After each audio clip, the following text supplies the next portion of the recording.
The tertiary hospitals are the primary responsibility of the federal government. And with those, we have expanded. The president approved 16 major infrastructural upgrades, 6 cancer infrastructure and equipment upgrades that are already underway, funded. 2 of them will be ready by May 2025, and the rest will follow.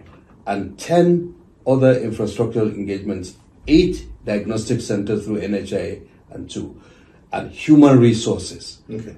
So that is the second pillar, as well as expanding insurance. The third pillar is for us to produce what we need to use, from basic commodities, test kits, and all of that. And the fourth one is to tackle outbreaks to enhance health security, from diphtheria, which we controlled, to meningitis, to cholera, to mpox, and also even diseases that are yet to manifest, to be ready to be able to respond. Okay. We also have seen through that utilization of services in the last 12 months among surveys respondents has increased. 15% in many instances increase in checks for diabetes, for hypertension. We've seen increases in cancer screening, but we've seen a dip, for instance, in mammogram.